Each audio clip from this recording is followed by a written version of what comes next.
Hello friends, welcome to defence matrix. तो आज के इस वीडियो में हम एक एक्सक्लूसिव रिपोर्ट को डिस्कस करने वाले हैं जिसकी वैल्यू काफ़ी ज़्यादा है, पर इसके बारे में कोई बात नहीं कर रहा है। तो ये चीज़ हम जानते हैं कि हमारे, चाहे हम एयर डिफेंस सिस्टम्स की बात कर लें, ट्रैकिंग रेडार्स की बात कर लें, इनमें से कई एडवांस रेडार्स जो हैं ये हम इजराइल से इंपोर्ट करते हैं। इसमें खासकर हम इजरायली ELM 2084 की बात करें, जो कि MRSAM के साथ हम इस्तेमाल करते हैं। इसका एक वेरिएंट जिसको इल्टा ELM 2248 MF स्टार कहते हैं, ये हमारे इंडियन नेवी के मॉडर्न वॉरशिप्स में लगा हुआ है, चाहे हम फ्रिगेट्स की बात करें, डिस्ट्रॉयर्स की बात करें। और काफ़ी ब्रिलियंट रेडार्स हैं, परफॉर्मेंस अनमैच्ड है, एस बैंड की फ्रिक्वेंसी में काम करते हैं। 400 से 500 किलोमीटर की मैक्सिमम ट्रैकिंग रेंज यहाँ पर मिल जाती है। 200 टारगेट्स एक बार में इंगेज कर सकते हैं। इवन 100 किलोमीटर की रेंज पर कहते हैं कि स्टेल्दी या फिर वेरी स्मॉल RCS टारगेट्स को भी यहाँ पर ट्रैक किया जा सकता है। एयर डिफेंस सिस्टम्स को ये गाइडेंस भी प्रोवाइड करा सकते हैं और इनकी परफॉर्मेंस से आर्मी, नेवी, एयरफोर्स तीनों सेटिस्फाइड हैं। तो ये दशकों से हमारे साथ सर्विस में है, कॉम्बैट प्रूवन है और काफ़ी रिलायबल रेडार्स हैं। इवन हमारे मिशन सुदर्शन चक्र में इंपॉर्टेंट पार्ट ये प्ले करेंगे, जहाँ पर एयर डिफेंस शील्ड हमें तैयार करनी है, जो कि multiple air defence systems, radar systems को इंक्लूड करेगी, जिसमें ये रडार भी शामिल होंगे।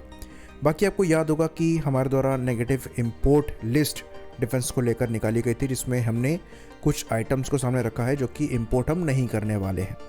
तो इसमें इल्टा ELM 2248 MF स्टार रडार भी इंक्लूडेड था, जो कि हमारे वॉरशिप्स में लगा है और इन्हीं रडार्स के ELM 2084 का ही एक वेरिएंट है। तो अब सवाल ये था कि अगर हम इनको इंपोर्ट नहीं करेंगे तो हमारे फ्यूचर वॉरशिप्स में कौन से रडार लगेंगे, क्योंकि अभी प्रोजेक्ट 15 चार्ली और प्रोजेक्ट 17 अल्फा क्लास के डिस्ट्रॉयर्स और फ्रिगेट्स हमें बनाने हैं और सर्विस में इंडक्ट करने हैं। उसके बाद फिर प्रोजेक्ट 18 आएगा। तो इसी को लेकर DRDO द्वारा एक रिक्वेस्ट फॉर प्रपोजल निकाला गया है एस बैंड के रडार को डेवलप करने के लिए, जो कि सेम कैटेगरी में आने वाला है। यानी कि DRDO द्वारा काम चालू कर दिया गया है इल्टा ELM 2084 की कैटेगरी में आने वाले रडार को डेवलप करने के लिए, जहां पर परफॉर्मेंस फिगर्स ऑलमोस्ट सिमिलर होंगे। इसके बारे में हम विस्तार से चर्चा करेंगे। तो ये S band instrument tracking radar होंगे, जो कि मल्टीपल टारगेट्स को एक बार में ट्रैक करने में सक्षम होंगे, लॉन्ग रेंज में ट्रैक मेंटेन करने में सक्षम होंगे और टारगेटिंग क्यू प्रोवाइड कराएंगे इन एयर डिफेंस सिस्टम्स को, जो कि हम फ्यूचर में डेवलप कर रहे हैं, इंक्लूडिंग प्रोजेक्ट कुशा। साथ में ये इंश्योर किया जाएगा कि जो एग्जिस्टिंग सेंसर नेटवर्क हमारा है, चाहे ये एवैक्स का हो, दूसरे रडार सिस्टम्स हो और एयरक्राफ्ट हो, इन सब के साथ ये इंटीग्रेट हो पाएंगे, जो कि स्वदेशी सिस्टम में आपको एक बड़ा बेनिफिट मिलता है, जो कि इंपोर्टेड सिस्टम के साथ आपको नहीं मिल पाता है। अगर आपको याद होगा तो प्रोजेक्ट 17 अल्फा यानी कि जो नीलगिरी क्लास के फ्रिगेट्स हैं, इनको सर्विस में इंडक्ट करने में देरी हुई थी, क्योंकि इजराइल जो इल्टा ELM 2084 MF स्टार रडार है उनको समय पर डिलीवर नहीं कर पाया था, क्योंकि वहाँ पर वो वॉर में इन्वॉल्व थे। तो इस तरीके की परेशानी हम सॉर्ट कर पाएंगे इन रडार सिस्टम से। ऑल्दो शुरुआत में ये चीज़ मेंशन नहीं करी गई है कि ये वॉरशिप्स के लिए बनाए जा रहे हैं, लेकिन क्योंकि ये सिमिलर कैटेगरी में है, जिस कैटेगरी में इल्टा ELM 2084 है, तो जाहिर सी बात है इसका शिप वेरिएंट भी निकल कर सामने आएगा। तो एस बैंड की फ्रिक्वेंसी पे काम करने का मतलब ये है कि ये 2.9 गीगाहर्ट्ज से 3.3 गीगाहर्ट्ज की फ्रिक्वेंसी में काम करेंगे।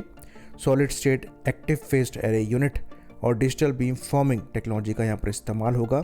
अब यहाँ पर रेंज क्या होगी, तो रेंज कम से कम 250 किलोमीटर की मांगी जा रही है 2 मीटर स्क्वायर RCS ऑब्जेक्ट्स के लिए, यानी कि 3 और 5 मीटर स्क्वायर RCS के लिए ईजिली रेंज 400 प्लस किलोमीटर जाएगी, जो कि ELM 2084 की रेंज है। बाकी इनको हाई एल्टीट्यूड स्कैन के हिसाब से बनाया जाएगा। ±50 डिग्रीज ये एजीमथ में स्कैन करेंगे टारगेट्स को, और 0 से 70 डिग्री एलिवेशन में स्कैनिंग रेंज मांगी गई है। बाकी रेजोल्यूशन 150 मीटर का होगा और 3 डिग्री एंगल का होगा। तो ये मिसाइल को भी गाइडेंस प्रोवाइड करा पाएंगे।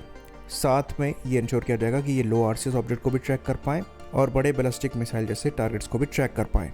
तो यहाँ पर कोशिश रहेगी कि हाइपरसोनिक टारगेट्स भी ट्रैक हो पाएँ, और ये 4D रडार होंगे जो कि रेंज, एजीमथ, एलिवेशन और डॉपलर मेजरमेंट करने में सक्षम होंगे। बाकी हाईली एक्यूरेट होने वाले हैं। मैकेनिकल टिल्ट भी यहाँ पर रहेगा और डिफ़ॉल्ट ये 12 डिग्री के टिल्ट में रहेंगे, और हाई एलिवेशन टारगेट्स के लिए ये 40 डिग्री टिल्ट तक होने में सक्षम होंगे। खैर यहाँ पर डेवलपमेंटल टाइमलाइन तो मेंशन नहीं करी गई है, पर जिस तरीके का हमारे पास एक्सपीरियंस है उसको देखते हुए ये आने वाले 5 से 6 साल में डेवलप हो जाने चाहिए, और ये टाइमलाइन कोइंसाइड करेगी हमारे फ्रिगेट्स और डिस्ट्रॉयर डेवलपमेंट के साथ। और होनी भी चाहिए, क्योंकि जो मेन रडार हम लगा रहे हैं इनमें उनको हमने इंपोर्ट के नेगेटिव लिस्ट में डाला हुआ है। आई होप इन्फॉर्मेशन यहाँ पर क्लियर रही हो। इसी बात पर इस वीडियो को हम ख़त्म करेंगे। लाइक करिए, सब्सक्राइब करिए। जय हिंद।